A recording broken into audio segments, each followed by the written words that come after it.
sono questi? Dai, sì. Non te la cassetta, la regalo. Certo che te la regalo, ecco. Io quella sera l'ho ascoltata tante volte e un giorno dopo sono andata da Marte, il negozio qua di dischi usati da Marte. Esatto, di Sola. E ho comprato subito i primi 2 LP da Estrezzi comunque. E l'ho vista la prima volta a Marte, in foto. Posso dire una cosa a questo proposito? Una cosa che mi è piaciuta molto di questo libro, nel senso che condivido molto, cioè penso di sapere, tu ne fai cenno più di una volta e penso di sapere cosa tu intenda. A un certo punto dici, per esempio, all'epoca non c'era internet e quindi la fruizione che avevamo noi della musica era del tutto uditiva, cioè uno sentiva, no, una musica, come è capitato a te in questo caso di questa canzone, si innamorava di una voce, di un suono e poi molto tempo dopo, a questo punto parlo anche a titolo personale, perché questo è successo anche a me, molto tempo dopo io ho associato un viso a una voce. Ed è il contrario di quello che succede adesso, no? I ragazzini che invece hanno un utilizzo del tutto visivo, prima vedono, neanche ascoltano, ed è meglio così perché per quello che c'è da ascoltare c'è anche meglio che ne ascolta, ed è, toglie tutta la poesia, toglie tutta la profondità dell'aspetto musicale. Tu a un certo punto usi proprio il termine, non mi ricordo dove, forse possiamo cercarlo, io nel mio libro ho messo un post-it, il termine trasmettere, cioè tu a un certo punto dici io non l'avevo mai vista, non sapevo neanche chi fosse Dire Straits, sapevo solo quello che questa voce, questa musica mi trasmetteva, ed è bello che tu abbia usato questo termine, perché trasmettere significa, cioè implica l'utilizzo di frequenze, no? Si trasmette una vibrazione, si trasmette su delle frequenze, quindi le loro vibrazioni hanno trasmesso a te. Se uno dei balletti gentilmente mi portasse il mio libro dove ho dei post-it, vi ringrazierei molto. Grazie, è dentro la borsa. È proprio all'inizio. Sì, sì. Penso che sia qua. Beh, insomma, comunque questo era il concetto, ecco, ed è molto bello che in tutto questo non ci fosse nessuna implicazione. Post-it? Sì, ho dei post-it. Aspetta, però non lo usare, sto andando La sua voce. Eccolo qua, eccolo qua. Sonia? Vuoi leggere?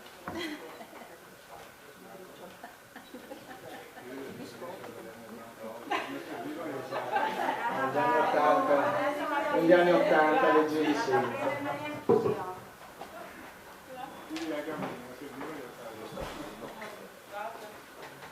Tutta saggezza.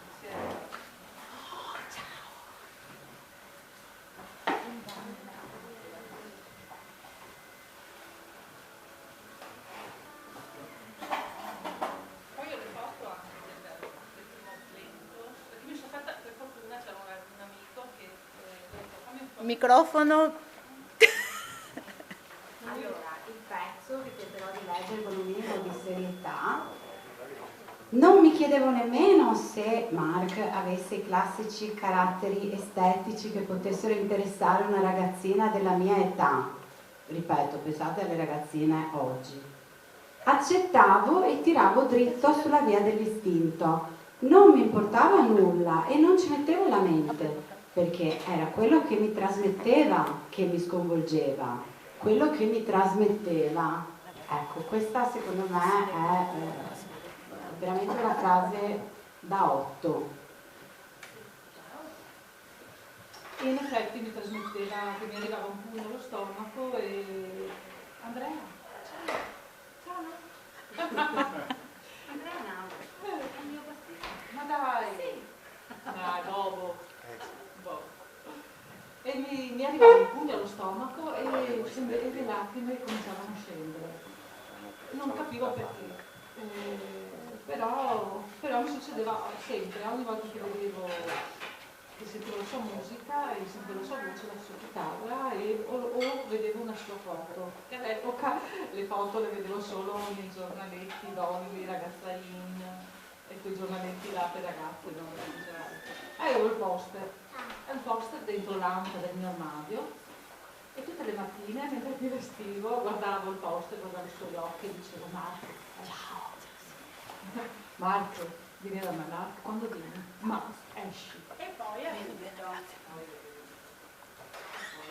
E io lo sognavo sempre, insomma, di giorno, di notte, e lo sognavo proprio, facevo dei sogni proprio animici, mani nelle mani, occhi negli occhi, e ci abbracciavamo, mi faceva le dediche, sogno con Mark, mi fa la dedica con amore a te Mark. Sì, così, 16 anni fino ai 30 finché non è entrato in negozio. Raccontaci del tuo primo incontro in realtà.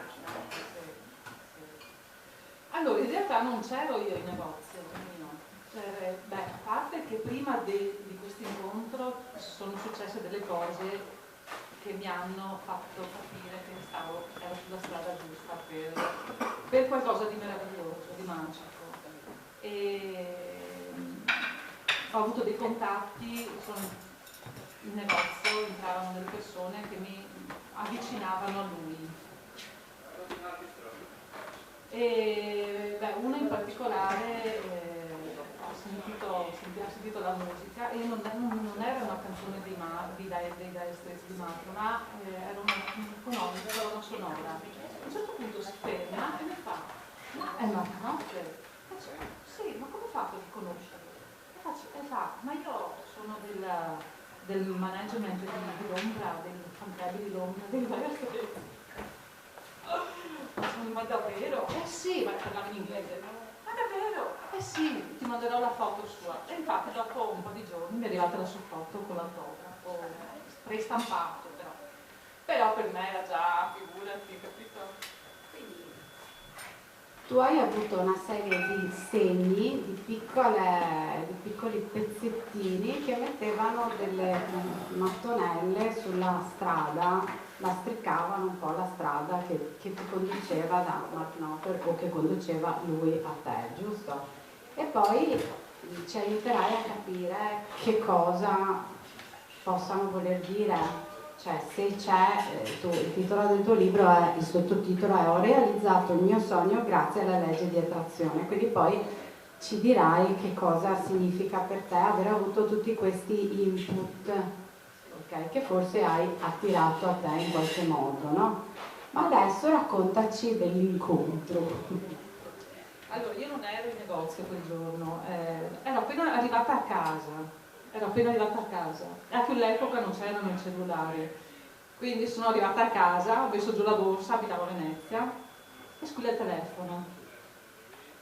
Pronto? Sonia, allora, stai tranquilla. Era mia sorella, stai tranquilla. Già cominci così. Cosa c'è? E niente, allora, ero al telefono e siccome noi avevamo una finestra e poi la vetrina grande e il telefono era proprio dritto così alla finestra, ero al telefono con una mia amica. A un certo punto ho alzato un attimo gli occhi, in quell'attimo c'era una coppia che stava guardando dentro la finestra, ma nell'attimo che io ho alzato gli occhi così, lui ha guardato dentro e subito si è girato e è andato via. Guarda, per me, dal suo sguardo e dal profilo, a me è sembrato Mark Knopfler. Su cosa? Boom, ho buttato giù il telefono.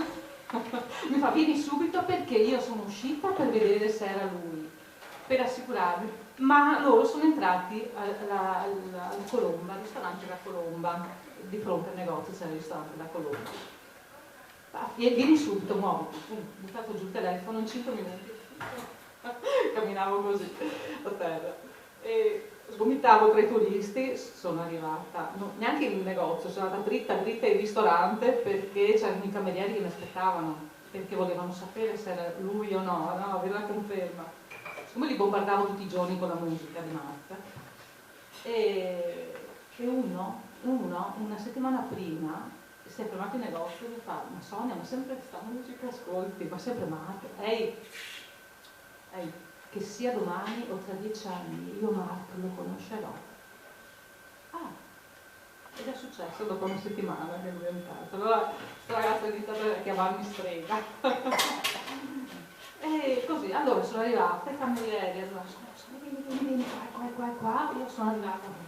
Allora, fate conto che da dentro il ristorante si vedeva fuori, ma da fuori non si vede dentro, quindi lui ha visto arrivare sta matta, così, mettersi così sulla finestra, guarda, eccolo là, c'è un tavolino là all'angolo, è lui. E lui stava mangiando, ha alzato gli occhi e fa così. Mi sono staccata, sì, è lui. E sono tornati in negozio. Stefania, è lui, Stefania, Mark. Ma non sei andata? No, non scherzi, sta mangiando con suo modo, non si può disturbare, sta mangiando. E allora sono stata in negozio, pensavo, vabbè, quando uscirà, intanto voglio subito una foto, ho preparato mia sorella con la macchinetta fotografica, perché già la macchinetta fotografica, appena esce dal ristorante lo becco subito. E poi lo vedrò passare, magari lo chiamerò, lo saluterò, entrerà, vedo due maschere, no? Speravo di questo. Insomma, ero tutta una finita dopo 16 anni, ero il mio sogno là. È entrato il cameriere e fa: Sonia, allora preparati perché abbiamo parlato di te a Mark e lui ha detto che quando finirà di mangiare verrà qua. Oddio, ho un appuntamento con Mark. Oh madonna Mark, oh, guarda, io quel momento non mi ricordo, io sudavo, avevo le mani fredde, sudavo e avevo proprio un tumulto di emozioni, cioè, era il mio sogno dopo 16 anni, era là. E così è successo. Allora lui è uscito dal ristorante, mia sorella ha fatto una foto meravigliosa e che mentre lui sta guardando dentro la mia vetrinetta, è arrivato alla porta e io sono contro. Oh Mark. E l'ho abbracciato subito. E lui mi fa: io, come stai? Con questa voce. Penso: dove sto? Non capivo niente. Cioè, era proprio. Allora sono andata dritta alla cassa, perché quando mi è arrivata la foto sua dal fan club di Londra, io l'ho messa subito sopra la cassa. Mia sorella, tra la foto, tra la musica che tutti i giorni ho veramente tutto il ballo, tutti quanti, tutta la mia famiglia, tutti gli amici, tutto per una vita. Però c'era un perché, insomma, c'era un motivo. E sono andata alla cassa, ho preso questa foto e te l'ho mostrata. Hai una penna nera. Ho preso la penna nera e mentre lui scriveva io sono andata da sua moglie a chiedere scusa, a scusarmi insomma con lei per tutta l'euforia che avevo, cioè tutto il casino che avevo combinato in un negozio, ero agitata, no? E quindi gli ho chiesto scusa e poi Mark mi fa: Sonia, sono andata da lui e lui mi ha letto la dedica, sono tutte le foto una giornata dedica e mi ha scritto: a Sonia, how nice to meet you at last. Okay. At last. At last. Ok, at last, 3 volte. At last. Ma non capivo cosa volesse dire at last. Finalmente. Era possibile, perché ho guardato sul vocabolario. No,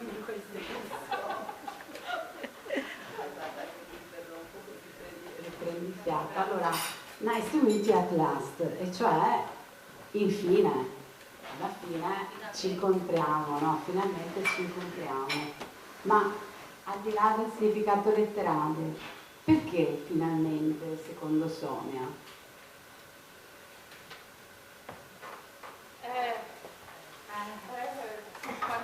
Allora, bevi anche qualcosa di più forte se vuoi. E raccontaci della legge di attrazione, di come secondo te la vita ti ha preparato a questo incontro. Allora, io della legge di attrazione non sapevo nulla.